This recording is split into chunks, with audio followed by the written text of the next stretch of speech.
Well,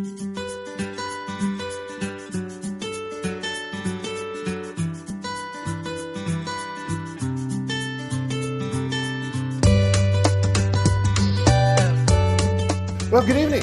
Welcome to our seminar on giving wisely, how to not be a victim of your good intentions. And if you haven't got it yet, we do have notes up here, printed notes that go along with this. I think everybody's got one. Those of you who are watching this as a video, you can go to our website and get copies of the notes at cbbc.us/mailfraud.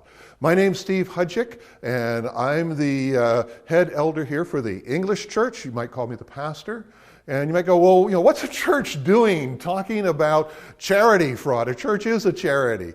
Well, first off, what we're talking about this evening is not about giving to churches. It's going to be giving to those charities, those causes that are important to you. And it doesn't matter whether it's a church or any other organization. So this is not a seminar about churches.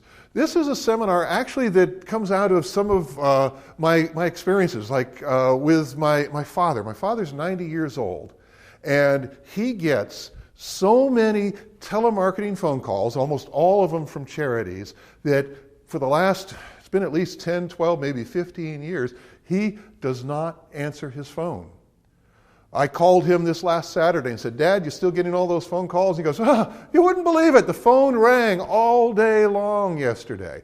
When I'm visiting him, there might be 2 or 3 calls an hour coming in. I do answer the phone calls, and you'll see later on what I recommend doing when you answer the calls. We'll get to that. I do answer the calls, and they're charities usually trying to solicit from him, and he won't answer the phone anymore. Now you say, well, you said you called him. How did you call him? What he does is, when you call him, the phone will ring, and you go, his answering machine will answer it, and you go, hello, Dad. Hey, Dad, this is Steve calling. And you talk for maybe a minute or so, and when he hears it's your voice, a voice that he recognizes, then he'll pick up the phone, and then you can talk with him. So that's what he does. But also, we had a neighbor when we lived in the Portland area. We had a neighbor. He was an elderly man, and every day his mailbox, literally would be stuffed full of mail. It's all solicitations. And he wanted to be a good person. He wanted to help out all these, what he thought were good causes. So he wrote a check for each one of them, $5, $10, $20, whatever. And he was, his Social Security, essentially, that's what he's living on, essentially got sucked away going to all these, and I'm going to say, so-called charities. And definitely not a good thing. What happens if you start giving to them, then they just spread it around, and before you know it, you get more and more and more of essentially scam charities that are trying to get your money. So that's where I'm coming from. So I'm trying to give out good information for those of you who are older, or those of you who have older parents, to help protect yourself from some of these scams. So what are we going to talk about? We're going to talk about reducing mail solicitations, how to stop some of that mail that you're getting, how to stop some of the telemarketing phone calls. We're going to talk about the grandparent scam. That's a common scam used to get money, telephone call, telemarketing call, get money from grandparents. We'll talk about email a little bit. We did cover email in our seminar 2 weeks ago, so we're not going to go into too much detail there. That video should be online in a month or so. Then we'll be looking at, in the second half of this seminar, specifically fake charities, charity scams, how to spot a fake charity, what to look for, how to select the right charities. What are you passionate about? That's going to be the question I keep asking this evening. We'll look at charity ratings, how you can go online, find out which are good ones, which ones have problems, and then we'll give you some useful websites at the end. So let's go ahead and get started. Post office, this is what they list as some of the top sources of postal fraud.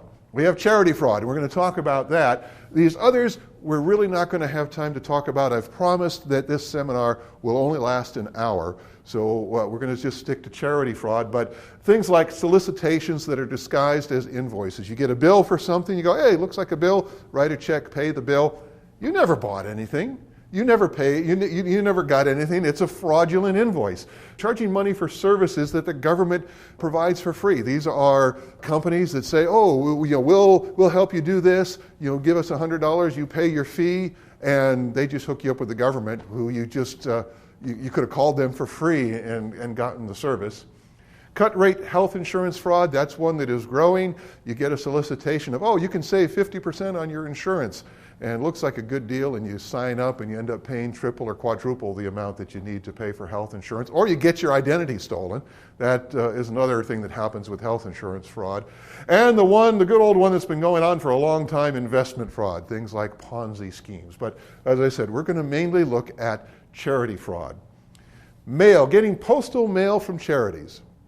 As I was talking about in the introduction, people like my dad, like my neighbor whose mailbox was always stuffed, the elderly are the big targets of this because the elderly want to help people. We all have good hearts. We want to help people. The elderly in particular, though, are a little bit less discerning and will tend to just write a check. So they're the big targets. Now, number one, this is the number one tip that I'm going to give you this evening. Do not send money to charities. Develop an attitude that I never send money to charities. Here we are in a church. Doesn't that sound a little odd? Yeah. So what do I mean by that? Don't send money to charities. Instead, support the causes. Don't send money to charities. Support the causes that you believe in, the causes that you want to support. So don't support charities, support causes. What are you passionate about? And that's the question we'll keep asking this evening. The second tip is decide what you want to support in advance. Don't just give on impulse. The best way to do this is to once a year, look at all the causes you're passionate about, all of the organizations that are working in those areas, and once a year decide, I'm going to support this one, and this one, and give so much per month or per quarter, however you do it, and these are what I'm going to support. Then during the year, as you find out about more good causes you might want to support, more organizations that are working in the areas that are causes you want to support. You go, okay, I may want to support that, but you put it in your pile and you evaluate it once a year. And then the next year comes along, you look at what you have here and you might go, oh, I think I'm going to add this one in, take that one out. You rearrange your giving plan and then you give to different charities for that next year, to different causes that next year. So support the causes that you believe in, but be sure to check them out first. Don't just go and say, oh, this is the Kids Wish Network. I want to help kids. I'm going to send them some money. Check out the Kids Wish Network before you send any money. And we're going to show you how to do that this evening. So there's step 1, 2, and 3. But now I'm telling you to do this once a year. What about things that you can't plan for? There's a huge disaster in the Philippines and you want to help out with that. What do you do with disaster relief? Well, what you can do is you can take your once a year plan and set aside part of it and say that I'm going to use this for disaster relief. Or you can give to charities that are involved in disaster relief. As you'll see as we get on into this presentation, one of my favorite charities are Medical Teams International, and they do disaster relief. So by giving to them, then I'm also providing and equipping them so that they are ready to go in when there is a hurricane or tsunami or some kind of disaster. So there's a couple of ways to deal with that while planning ahead of time. You can set aside that little pile of money and say, this is for disaster relief, and investigate ahead of time which charities, which organizations you want to support that do disaster relief. Do you want to support the Red Cross? And you say, okay, if there is a flood in some place, I am going to allocate some money and the Red Cross gets it. You've already checked them out. You know who you want to support. And if they're working in that area where there's a disaster, then you support them. So do things in advance. Plan your giving in advance, even planning the giving that you're going to do for disaster relief. So now let's start looking specifically at postal mail. If you're a victim of mail fraud, what do? I mean, you can do things like call the police, call the FBI, call the Federal Trade Commission, FTC. The best thing to do is just go to the post office and talk to the post office. They'll know who to contact. If it's something the post office will deal with, they'll have the forms to fill out. So if you feel that you've been defrauded through a mail scam, go and talk to the post office and they can send you to the right place. So now, dealing with junk mail. Do you like getting junk mail? What do you do with junk mail? How do you cut down on the amount of junk mail you get? So let's take a look at dealing with junk mail. Here's some examples of junk mail that I've gotten. We're going to look at these 3 examples to see what to do with them. So starting now with that top one, that one comes from the AARP. Now, by the way, I'm going to mention various charities, some that I like, some that I don't like. That is for me only. That is not an evaluation to say, oh, Steve doesn't like AARP, so he's telling me I should not like them. No, I'm not. You need to evaluate the charities you want to support individually. You determine which ones you like. What we're going to try to show you this evening are some of the criteria that you can use to make wise decisions. So this is just an example that I'm using. I'm not saying don't support AARP, don't join AARP. I'm saying for me, it's not an organization. I don't want to be a member there. So what I do, we keep getting their solicitations. So what I do is I write on the response envelope, or the response card there, I mean, please remove me from your mailing list. Thank you. And notice I do it, I mark it in big, bold letters. I use a bold Sharpie to do this. So whatever I'm writing over, they'll be able to read it. I do not write over, I'm very careful not to write over any of my address information, so that they can still see who it comes from. And I put it in an envelope and I mail it to them. And generally for organizations like this, they're not trying to trick me. AARP is an honest organization. I'll pay the postage, send it back to them, ask them to remove me from their mailing list. And actually, I'm doing them a favor. They should be happy because I'm telling them, I'm not going to buy whatever you're selling. I'm not going to join your organization. Why don't you stop wasting your money mailing to me, and we'll both be better off.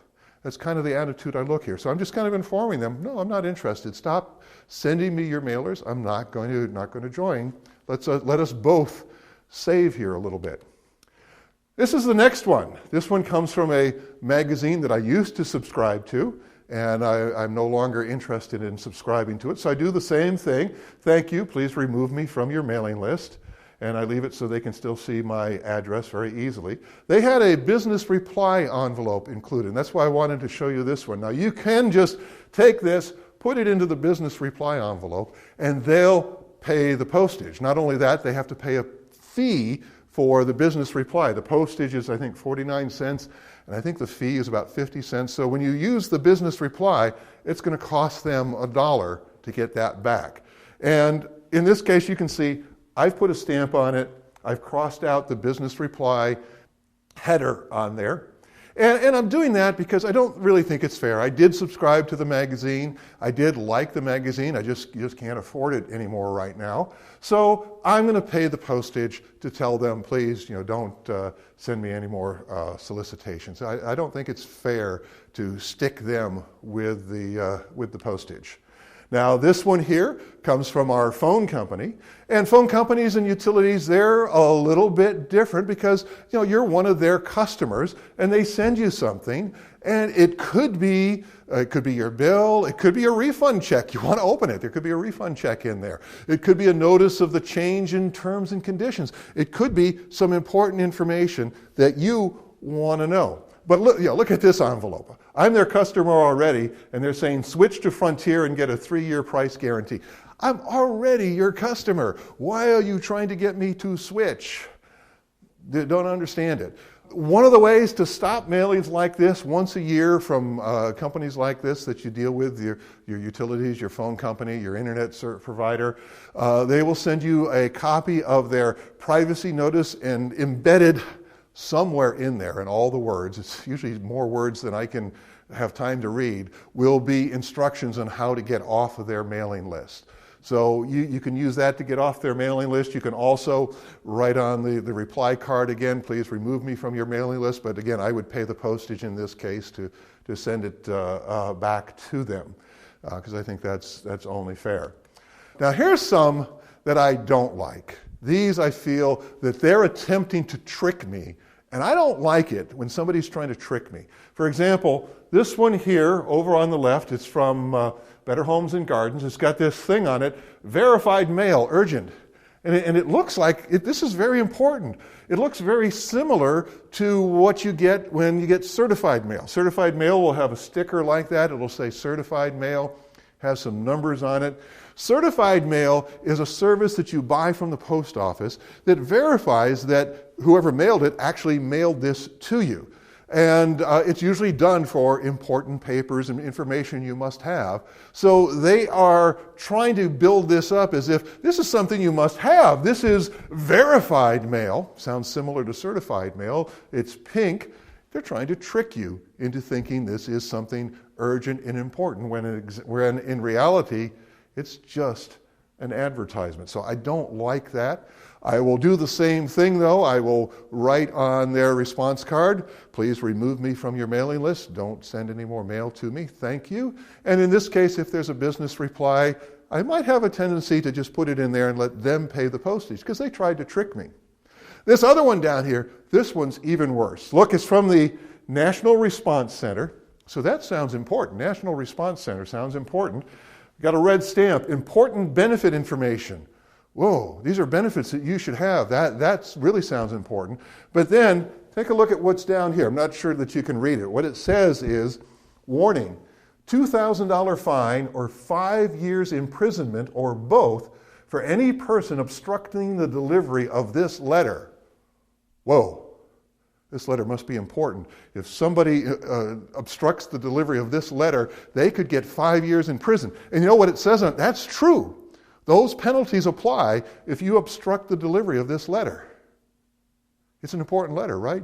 No, those are the penalties for obstructing any mail. For you obstructing mail, those are the penalties for mail obstruction, for obstructing the delivery of any mail. They're trying to trick you into thinking, wow, this is really an important letter. There's a fine for interfering with the delivery of this letter. There's a fine for the interfering with the delivery of any letter. But let's open this one up and find out what's inside. So we'd open it up. And there's this card, new 2015 benefit update for Oregon citizens only. Hey, this is just for you in Oregon. You're special. Well, you know what? People in Washington get the same thing, and it says new 2015 benefit update for for Washington citizens only. And what's it about? Well, it's about paying funeral expenses. They point out that the government will pay some of your funeral expenses. But, you don't want to saddle your children with your funeral expenses. So by sending this card in, you'll get information how, in this case, you can get $25,000 tax-free to pay for your funeral expenses. And what it is, actually, is it's insurance. It's an insurance policy, essentially a life insurance policy, that when you die, it pays off, and you can use that to pay funeral expenses. You will find, if it is a legitimate offer, that this is probably very, very expensive insurance. You can get a much better deal elsewhere. Or it may be a scam where they're trying to get information about you in order to steal your identification. Now, why do I say that? Where do I get that? How do you find this out about that? Well, how I found it out, and I'll show you what I found. But how I found it out is I typed into Google, new 2015 benefit update for Oregon citizens only. You take whatever's on the top of the response card, type that in, do a search. Google did a search, and they came up with this website here, scamdetector.com. Great website to investigate whether something that you've received in the mail or a phone call is potentially a scam. Came up with this, which, by the way, the scamdetector.com has its own search. You can search for scams. And again, I would just put in the information that was printed at the top of the card or the name of the company, National Response Company, and see what comes up. In this case, what came up was postcards for seniors. I've just got a little bit what's on the page. You can go to this page yourself if you would like. And essentially it says that this is a scam. They identify it mainly as being used for collecting information about you, and you want to stay away from it. So this is how, one of the ways you can investigate things and find out, is this legitimate or not? Scamdetector.com. So that's kind of a quick overview of dealing with junk mail. Let's talk a little bit now about dealing with telemarketers, dealing with phone calls. One basic rule right off the top: you get a phone call, you don't know who it is, they're talking about either a charity or trying to sell you something. Never give out any personal information, even your name, unless you know the person who's calling. You're going to hear me say this over and over this evening. In our internet fraud seminar 2 weeks ago, we kept saying this over and over. Even if you get a phone call, a telemarketing call, and they're saying, Yes, so we understand you don't want to take advantage of this offer. Could you just give us your name so we can verify that we called the right person? Don't give out your name. That's step one in them collecting information about you for a possible ID scam. So don't give out information. There is no reason that you need to tell anybody, any stranger, anything about yourself. Dealing with phone calls. Here's a common phone call scam. It's called the grandparent scam. And the way it works is that an older person gets a phone call and you pick up the phone, you hello, and a voice says, hello, Grandma, do you know who this is? And Grandma's thinking, well, it doesn't sound like John. Oh, yeah, it sounds like little Timmy, my grandson. Yeah, Timmy, is this you? Yeah, this is your grandson, Timothy. How you doing, Grandma? And right away now, the scammer has accomplished step one. He has taken Grandma into his confidence without having to really do anything. She now thinks she's talking to her grandson, Timothy. And then the way it goes is that, Grandma, we just, somebody just hit our car. It's a hit and run. And the insurance, it pays all of it except for $250. And Grandma, we don't have any money right now. Could you help us out a little bit and send us $250? Oh, and by the way, don't tell Mom and Dad. They're going to be so upset. We were parked in a place where we shouldn't have been parked. And we know we were irresponsible, but don't tell Mom and Dad. You could really help us out now. We really would appreciate it because we're broke. We don't have any money. And they get this sob story, supposedly from Timothy, and Grandma or Grandpa sends them some money. And by the way, typically it'll be something like wire some money through Western Union or through MoneyGram. And those services, people can collect the money at the other end without any ID. When you send money by MoneyGram, for example, you can go to a store like Albertsons and the customer service, you send the money, and you just get a number. And you give that person who's receiving the money the number, and they just go to the counter at another Albertsons, give that number, and they get the money. Very easy way. And by the way, then the money's gone. You can't ever get it back if you found out it wasn't grandson Timmy calling. So, and then what they'll do, they say, okay, we just got $200 from Grandma. A month later they call, oh, Grandma, you remember how you gave us $250 to fix our car? Oh, thank you. That was so wonderful. But Grandma, now we're running a little short this month and we don't have any money to buy groceries. Could you just lend us $100? And don't tell Mom and Dad. I know we've been irresponsible. We've been going to the movies a lot this month and we're just coming up short. So, Grandma, we really could use your, and then Grandma sends another $100. And they can repeat this month after month after month. And they can easily call 10, 15, 20 people in an hour, and they make a ton of money scamming people, scamming grandparents out of money. How do you protect yourself against something like this? What you do is you go, okay, this sounds a little strange. It doesn't quite sound like Timmy's voice, but it could be Timmy. But I thought Timmy was more responsible, or I didn't think Timmy had a car. How could he get in? So, these little alarm bells start going off that, well, it doesn't sound quite right, but I'm going to go ahead with it anyway. I want to help out my grandson. But you get this feeling, we all have this happening, something's not quite right here. So what you do is just say, oh, Timmy, could I get back to you in a moment? And you hang up. And then what you do is, Timothy's number. He's your grandson. You call Timothy and go, hey, hello, Timothy. Yeah, you just called me about some money to help you with the car accident. And Timothy goes, no, Grandma, I didn't call you. In other words, you place the call to the person and find out what is really going on. And then you'll know whether it's a scam or not. But anyway, that's the grandparent scam. It's actually a very common phone call scam. So let us continue looking at dealing with phone calls. Again, never give out your personal information, even your name, unless you know the person who is calling. Do not ever send or give money in response to a phone call. If it's something you're interested in, call them back. My general rule of thumb is if somebody's calling on the phone wanting me to donate something or wanting me to buy something, I'm not interested, no matter how good they make the deal sound. I'm never going to buy anything on the phone. If they get me interested and it's like, oh man, I can save 50% on health insurance, I'll say, thank you for calling me. And then I go on the web and check out, 50% savings on health insurance. If whatever they're offering on the phone, you can get it on the web. It's not just on the phone. Next, the best thing to do is just to say, thank you, hang up the phone. Thank you for calling, hang up the phone. Yes, you can hang up. These are people calling. They're disturbing you with a phone call you didn't want to receive. You can hang up on them. It's okay. Or better yet, you can say, please put this number on your no-call list and don't call again, and then hang up. Tell them not to call you. By law, they need to put you on their no-call list and not call again if you say that. Scammers, by the way, they're probably going to ignore that. They're breaking the law with the scam they're offering. They don't care if they break the telemarketing law. If they continue to try to talk with you, they're violating your wishes. You can hang up. Even in the middle, they're talking to you. You can hang up in the middle of a sentence that they're saying. Just hang up. You don't have to talk with them. However, always be polite. Don't be abusive. Don't yell. Don't use an air horn. There was somebody once to get a telemarketing call. He'd take the phone, those air horns that they use in stadiums, really loud. I'm not going to try to be as loud as an air horn. They put it up to the phone, blow the air horn. And what happened is the people on the other end, it damaged their hearing. They're wearing a headset. They can't even get it off quickly. It damaged their hearing. The guy with the air horn got sued. He lost and had to pay a penalty. Even if you're not going to get sued, don't do things like that. Don't be abusive. Don't yell. Don't curse at them.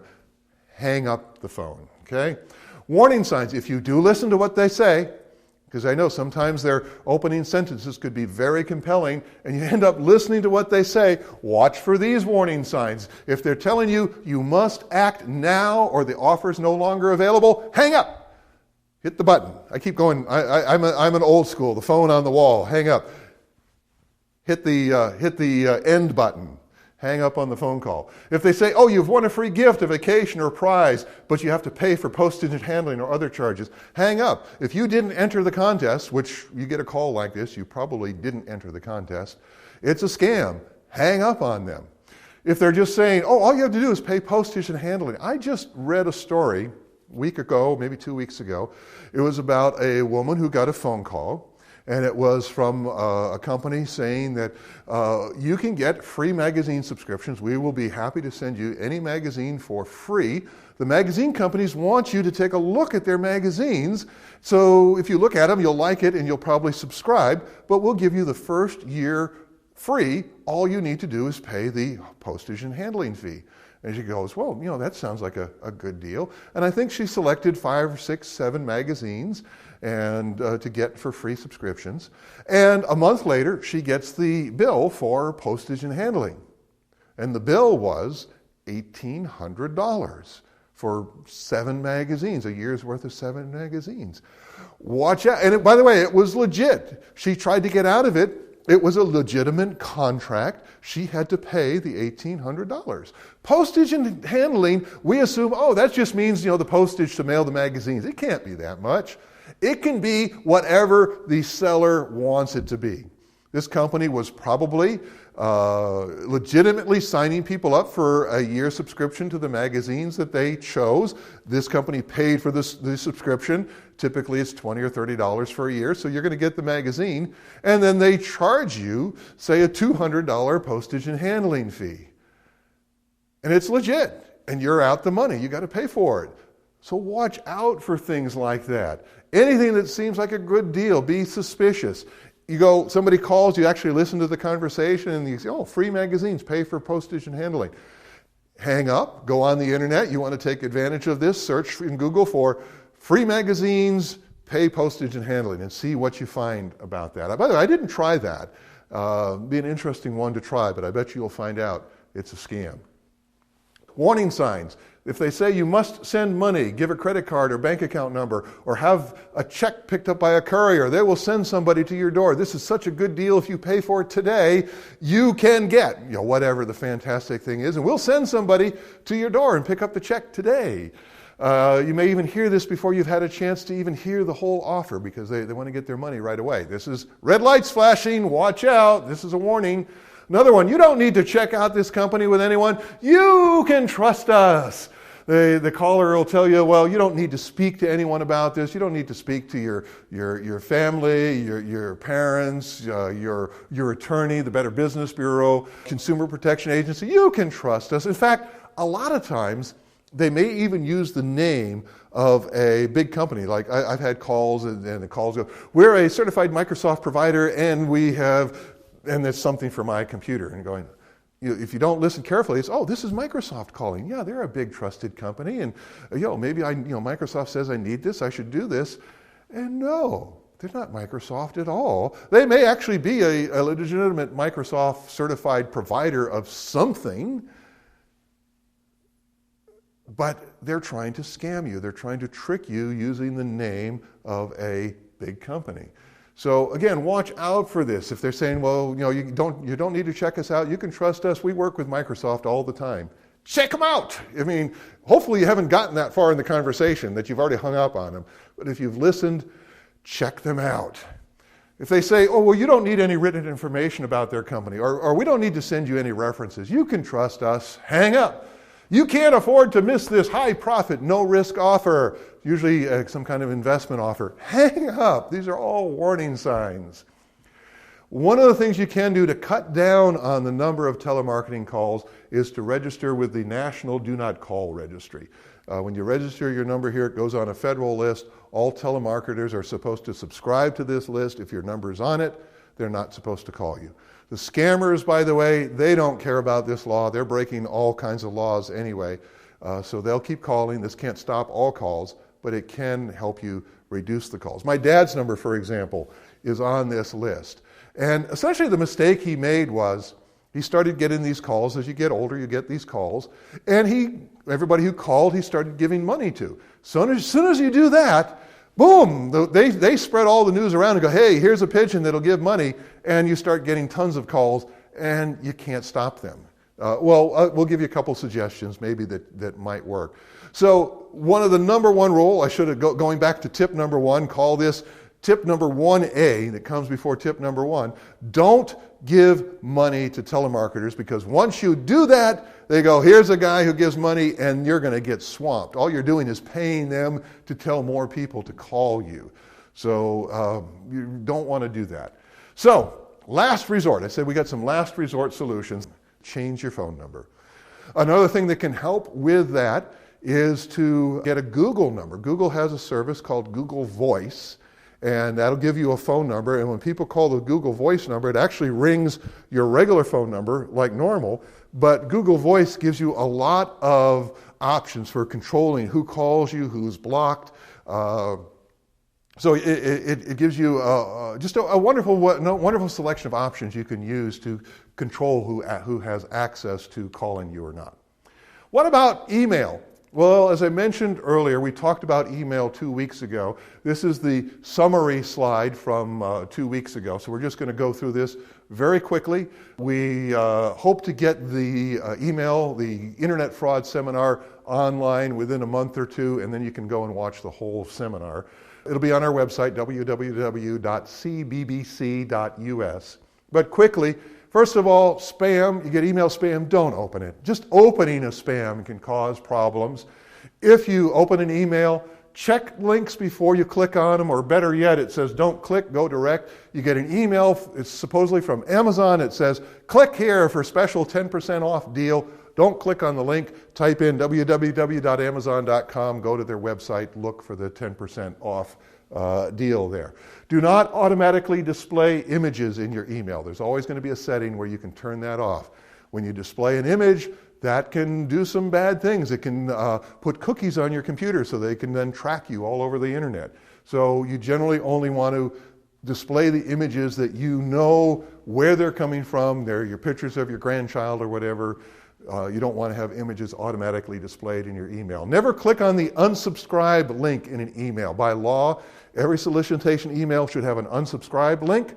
Never click on it because all you're doing is sending a signal. Yes, there is somebody on the other end who opens spam email, and you'll get more spams. Never open attachments to emails unless you know for sure what the attachment is. You get an email from your daughter that says, hey, here's pictures of our granddaughter.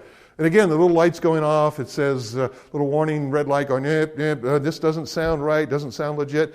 Send an email back to your daughter, say, hey, Susie, did you just send me an email with pictures of our granddaughter? And she goes, no, I didn't do that.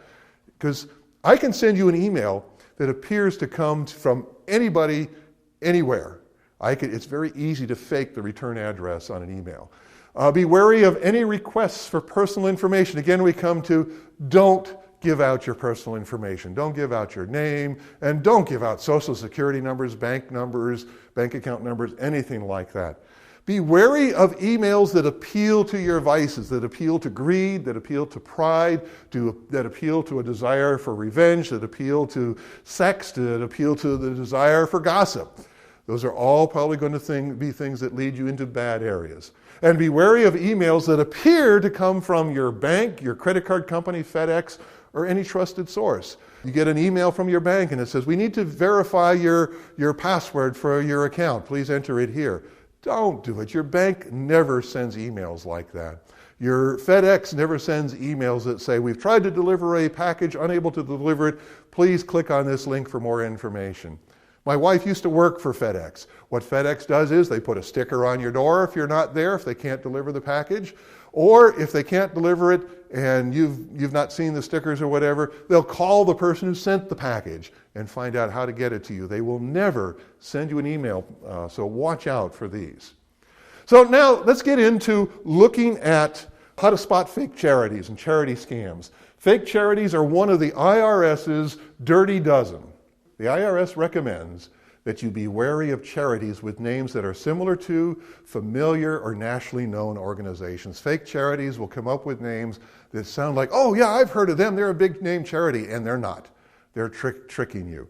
Don't give out personal financial information. Never. See, we're going to hear this over and over again. The IRS says, don't give out personal financial information, such as social security numbers or passwords, to anyone who is soliciting for contributions. And never give or send cash.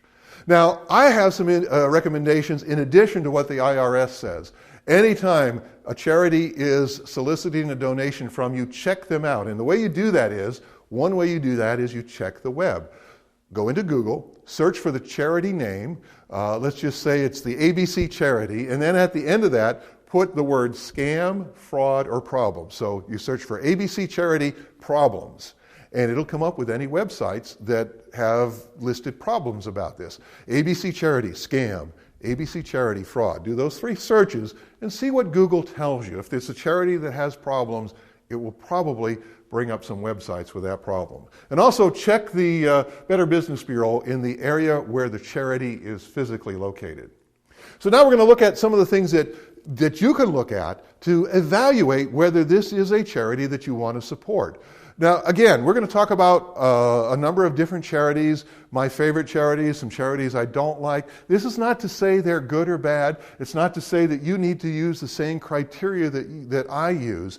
But this is just to say this is how you do this. This is an example of how you do this. And I would imagine everyone here would want to support different types of charities. You have different passions, different concerns that you want to support.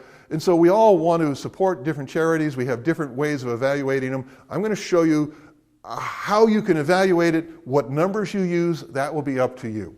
So we're going to go to a site called charitynavigator.org, and they have all different ways to rate charities. And these are the key factors that I look for. I look for an overall rating greater than 80%, an accountability and transparency rating greater than 98%, looking for program expenses that are greater than 80%. Program expenses, that's the money that actually goes to the people that they say they're helping. So I want at least 80% of the money I give to them to actually go and help people. And as we're going to find out, that's not always the case. Looking at their fundraising expenses. I like the fundraising expenses to be less than 10%. We want to look to be sure that the information on their 990 form, that is a form that all charities have to submit to the federal government once a year. We want to be sure that they have submitted all of the required information. Not everybody does that. And I like to look at the compensation of the leaders. So let's look at a few examples and see how this works. This is one of my personal favorite charities, Medical Teams International. And we see their overall rating is 85.7%. So that's above my threshold of 80%, so they're looking good there. Their accountability and transparency rating is 100%, well above the 98% that I'm looking for. So they're looking good there.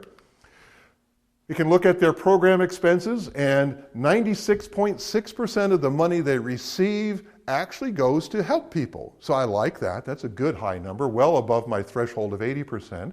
And their fundraising expenses, 1.7%, well below my 10% threshold. So they're looking very good here. If you give money to them, it's actually going to go and actually help people. Taking a look at their 990 form, this, by the way, this is all available on charitynavigator.org, and we see they've got check marks in every box, so they're looking good there, no problems with the information they're reporting to the government. And we look at the compensation for their president and CEO. He gets $160,600 a year. And for the size of this charity, that's reasonable. I mean, you need to pay somebody an appropriate amount if they're managing hundreds of millions of dollars. And that turns out to be just 0.15% of expenses. So that's, to me, that's looking very good. Now you notice, compensation of leaders, I don't have any numbers there, I don't have any percentages. That's very subjective. Do you feel that the person who is leading this charity is worth that much money? And in this case, for Medical Teams International, I say yes, you need somebody with a good set of skills in order to manage an organization that is a fairly large organization. So overall, I look at that and say, okay, this is a pretty good charity. Those of you who are older than, actually, okay, everybody here, you may probably remember this show, famous line, just the facts, ma'am, just the facts. Again, I just want to repeat, we're going to look at some big name charities, some charities that you may love that don't meet my criteria. That doesn't mean that they don't meet your criteria. So we're just going to look at the facts and how I evaluate them as an example. You can evaluate them based on whatever criteria you want to use. So we're going to look at the American Cancer Society. So this is a big organization. And overall, they have an overall score of essentially 96%. That's below the 80% that's my threshold, but it's close. Oh, I said 96, 76%. I'm sorry, they have an overall rating of 76%, which is just below my 80% threshold. So, okay, we're going to do a little more research here, find out what's going on. Their accountability and transparency is only 94%, so that's below my threshold too. So I'm beginning to not be so happy with the American Cancer Society.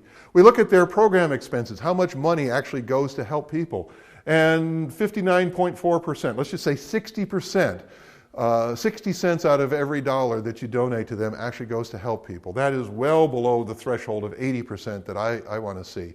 So, okay, this is probably not a charity that I want to support. Now, by the way, if you say you've had somebody in your family who's had cancer, this is something you're really, really passionate about, yeah, American Cancer Society may be right for you. It doesn't fit my criteria, but that's just for me. Why does only 60 cents out of every dollar go to help people? Well, you can see pretty much the reason is fundraising expenses. They spend a lot on fundraising. They spend a lot in order to bring in a lot of money. So 34.3% of what they take in goes back out to pay for fundraising. That's well above the 10% that I look for. We look at their 990 form. They've got check marks all down the line, so that looks pretty good. No problems there. We look at the compensation of their chief executive officer. He gets $788,000. Now that sounds like a lot of money. This is a really big organization. I'm not going to, in this case, say he deserves it or not. It's only 0.07% of expenses. You have to look at it and say, does this seem right for somebody to be getting this much money? And for a big organization, you're competing with businesses, you're competing with private industry, and so if you want to get somebody good who knows what they're doing when they're dealing with the hundreds of millions of dollars that the American Cancer Society takes in. So you need a very good manager, and actually in my evaluation, that's a fair salary for the type of person you're going to need to get. But let's say we've looked at the American Cancer Society and say, well, that 60% going to help people, that bothers me a little bit. And what you'll have as you look down the information on the webpage, they will give you some alternate possibilities. Here, caring for Carcinoid Foundation, the National Ovarian Cancer Coalition, the US2 International, and Colon Cancer Alliance. And I go, oh, wait a minute, yeah, it's because my brother had colon cancer. That's why I'm interested in cancer anyway. Why don't we check out the Colon Cancer Alliance? They have an overall score of 90%, so that's well above the 80% I'm looking for. So, maybe we want to support a cancer organization, but maybe we need to support a different one. So let's take a look here. Overall, 90.36, that looks very good. Accountability and transparency, 100%. That looks very good. Program expenses, they're really not much better than the American Cancer Society. 63.8% of the money you give goes to actually help people. Now, this points out something. It may be that cancer charities, cancer foundations, whatever they are, they may have higher costs in some areas, and that may be all that can go to the program. We don't know that, but it still falls below my criteria, so now I'm getting a little nervous. Why is it so low? Well, we generally look at fundraising expenses, 8.1%. That's within my 10% limit. That looks good, but look at their money's going to administrative expenses. Now, notice that the administrative expenses was not one of the key criteria that I look at, because that number can vary all over the place. For example, if you have an organization that is serving people that are in dangerous parts of the world where there's a war going on, and they're supplying medical services, staffing hospitals in war zones. So they need to build into their administrative expenses ways to quickly get their people out of dangerous situations, ways to deal with hostage situations, for example, what to do if their people are injured. They may have a lot of overhead in order to deal with the dangerous situations. So you look at the charity and say, yeah, they've got a lot of overhead. They have to help protect their people from this situation they're in. So in that case, the administrative expenses might be higher. You've got to look at the situation. Here, the Colon Cancer Alliance, I don't know why their administrative expenses are that high. By the way, what you can do to help find this out is you contact them and ask, for example, to get a copy of their annual report. And that will give you more information about how they're spending their money. But let's continue looking at the Colon Cancer Alliance. And we see that their CEO gets $200,000. And this is a much smaller organization than the American Cancer Society. And the pay is 4.84% of expenses. You go, well, this looks like this is pretty high. Again, I don't have any criteria for compensation of leaders. And you have to take into account Colon Cancer Alliance. This is dealing with medical things. You probably have to have a medical type person at the head of your organization. And so if you're hiring a doctor, you've got to look at, well, a doctor in private practice can make this much, and you've got to pay them something equivalent if you're going to attract the type of person you need. So $200,000 may be appropriate compensation for an organization such as the Colon Cancer Alliance. So overall, it's looking pretty good, but it still doesn't get over the problem of only roughly 60% of the money actually goes to help people. So you may want to look at a different one again. You may have to look at several before you find one that financially matches what you're looking for, in addition to being the charity that is dealing with the issues that you are passionate about. That always is number one. What are you passionate about? That's the number one criteria. We're just talking about financial things right now.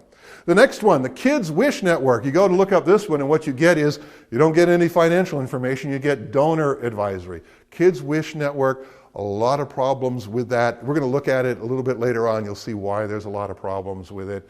You can go and look it up yourself if you want to read. This page goes on and on for quite a bit, but you get a donor advisory. Don't support that charity. That's one to run from. The United States Deputy Sheriff's Association. I get a lot of solicitations from police associations, deputy sheriff associations. Taking a look at this one, overall, they have a rating of 26.17%, well below my 80%, 0 stars. This is looking bad right off. Accountability and transparency, 70%, well below the 98% threshold, not looking good at all. Program expenses, how much money actually goes to help people? Only 6% of what they take in goes to help people. Where's all the money going? 88.4% goes to fundraising expenses. All the money is going out to help raise more money. Very little actually goes to help people. Their federal 990 form, we've got some warning signs here. Independent voting board members.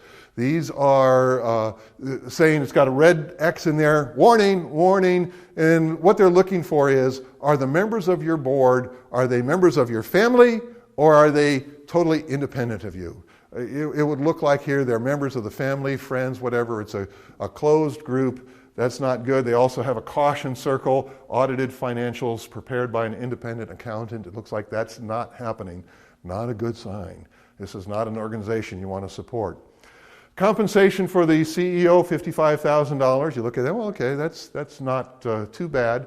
But overall, with the scores that they're getting, this is not a charity to support. By the way, when they have 88% of their money going to fundraising, what's happening is this is probably a charity, maybe even a one-person charity, and they've hired a company to do the fundraising for them.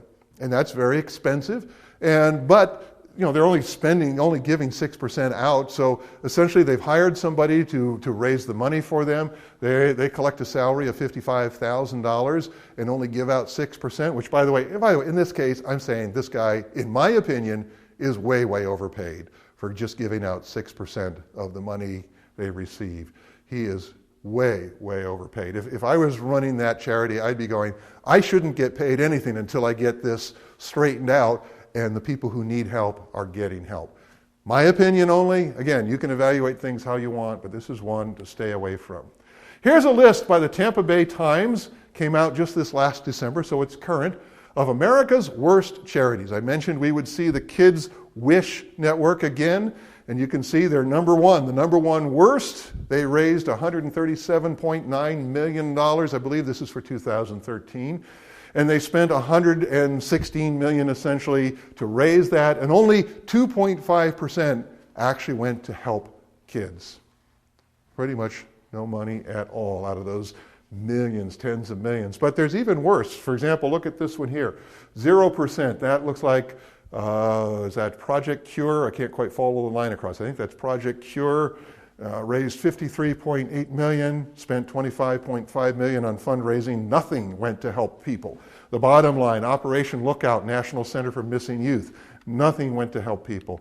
By the way, there's a link in your notes where you can look at the complete list and see everybody that's on this list. We've got another one here at 0, which looks like Defeat Diabetes Foundation. They took in $10.6 million and none of that actually went to help people. And below that, there's one that essentially would be 0.1% goes to help people. You want to give to charities that are doing more than 0% going to help people. In fact, any one of these, none of these have enough that are actually helping people. So, selecting the right charities. Key question, what are you passionate about? Don't just give to charities, give to the organizations you're passionate about. And that might mean, in some cases, giving some money to something that's not tax deductible, but you want to help them, you're passionate about it.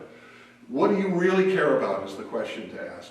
What is your passion? Are you personally involved? Local charities are great because then you can be personally involved, you know what they're doing, you know how they spend the money, you know who the people are in charge, and that means it's totally transparent, and not only that, you're in the trenches too, working to help people. Are you personally involved? Look at which charities best meet your goals. What is their impact? And this actually goes along with the next point. What progress has the charity made towards meeting its goals? Has this charity been around for 100 years working towards the same goal and no progress has been made at all? I start wondering, is that something that I want to support? No, I don't think so. By the way, this type of information you can get from annual reports, look on the web, or even just call up the charity and say, what are the goals you've been working on, and how are you doing? How can I find out? And they'll send you some information, or maybe even let you talk to somebody. Is the charity local, national, or international? I tend to like local charities because I know better what they're doing. And then, really important, make a giving plan. That's what we talked about once a year. Sit down, look at the charities that you're supporting, make a plan for how much you're going to give for that coming year. And also look at, during that past year, you've learned about some other charities, so you've put them in your pile over here. And you may go, okay, now I'm going to support this new charity, and this charity that I was supporting, I'm going to take them out, reshuffle the mix of the organizations that you are supporting, so that every year you're supporting those that's where your passion is. Those are the people you truly want to help. Here's some useful websites to go to. These are listed in your notes. We've been looking at information from charitynavigator.org. There's another one, guidestar.org. They Charity Navigator, by the way, does charge a fee for more detailed information. GuideStar charges a fee just to get the information. And they do that. This would be if you are giving a substantial amount of money, you may want to pay the fee and learn more about the organization that way. GiveWell.org, they're a little bit different. What they do is they go out and evaluate a small number of charities, and they look for the ones that are really, really good, that are effective, that are having an impact. And when you go to their website, they will tell you about those charities. But they may only have 4, 5, 6 charities listed. They're very, very selective.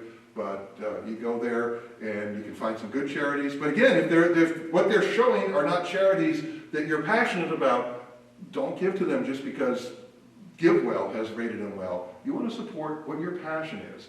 You can learn more about charity scams. I'm not going to read the whole URL. It's in your note from the FTC. Fraud.org is another good website to go to, as well as stopfraud.gov. And the bottom one was such a long URL that I created a tiny URL for it.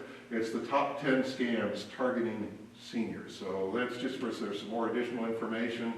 If you suspect you've been the victim of a scam, don't be afraid or embarrassed to talk about it. Oftentimes we're going, oh man, they tricked me, they really fooled me, they really got me. Oh, I don't want anybody to know about that. And we won't tell people, we won't get some help. So in many cases, we may be kind of a little mixed up, not quite sure what happened, and even talking to somebody else can help get our thoughts straight. You're not alone. There are people who can help you, especially elderly people. There are people that can help you. Doing nothing makes it worse. Doing nothing means that they're going to come after you again and try to scam you again. So keep handy phone numbers and resources that you can turn to. You can call the local police. I said if it's a mail fraud, you can just walk down to the post office, talk to them then. If money has been taken from your bank accounts, call your bank and they can help deal with that. If you don't know what to do, every county has adult protective services. These are services to help protect elderly people. And I know we're in Clatsop County, but there's people watching this video that probably are not. So you can find out how to get in touch with your local adult protective services by contacting the Elder Care Locator. Elder Care Locator, it's a government-sponsored national resource. There's the phone number you can call, or you can go to your website. Okay, and that's it. I think we got it done in less than an hour. We promised that this seminar wouldn't run more than an hour. I think we just made it. If you have any questions, if you can stay a little bit longer, I'll be happy to answer any questions that you have. So, yes, this one right here. We've been talking about scams and fraud and deception. There's a famous book that some people claim is filled with deception, contradictions, myth, and fiction. And some claim that it's a powerful book that has led people off into an irrational religion of blind faith. This book is the Bible. Look at the claims of the most famous person in the Bible, Jesus Christ. People say that, well, Jesus was a great teacher, and he is. People say that he showed us how to love one another, and he does. People say his life is the role model we're to follow, and it is. But if Jesus is a liar, or if he was crazy, then none of this is true. He can't be a great teacher if he was not teaching truth, if he just made stuff up. Jesus straight out claimed to have the attributes of God.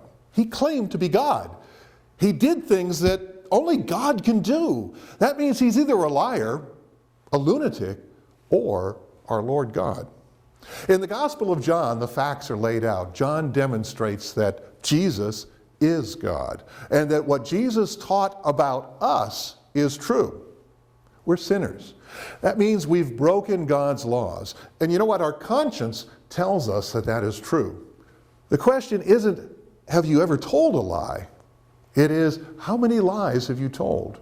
How many times have you taken things that don't belong to you? How many times have you looked at another person with lust? You see, Jesus said in Matthew 5 that if you look with lust, you've committed adultery in your heart.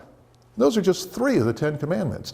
The Bible tells you that if you have broken just one of God's laws, it is as if you have broken them all, and you deserve the just punishment, God's wrath, eternity in the lake that burns with fire and sulfur. But God so loved the world, God so loved you, that he gave his only Son. Christ died on the cross. You see, the penalty for disobeying God is the death penalty. But Christ died on the cross, taking the full punishment for all that you've done wrong. In every way that you've disobeyed God, Christ took that punishment on himself. And he did this as a free gift for you. Now, if it's a gift, you have to accept the gift and believe that he's really given you this gift. And God does not force you to accept this gift. God does not force you to believe any of this is true. But if you truly trust Jesus Christ, if you truly trust that he paid the penalty you owe for disobeying God, that you owe for everything you've done wrong, if you believe Jesus Christ paid the penalty you earned and you repent, which means to turn away from disobeying God and make him your boss, your Lord, then you get all of this as a free gift. And to prove this is true, Jesus Christ not only died, and there's no doubt that he was dead. The Romans were experts at this. Jesus was dead.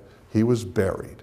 And then to prove that everything he promised is true, on the third day, he rose from the dead, showing you, proving to you, demonstrating that everything he said was true. And there truly is life after death. Life that you can have if you trust that Jesus fully paid your death penalty. That he died in your place so you can live. That's why John 3:16 is such an important verse. It summarizes all of this. For God so loved the world, for God so loved you, that he gave his only Son, Jesus, to die on the cross, that whoever believes in him shall not perish, but have eternal life. Eternal life is yours if you trust Jesus as your Lord and Savior. So please, please put your trust in the one who is trustworthy, Jesus Christ. Trust Jesus.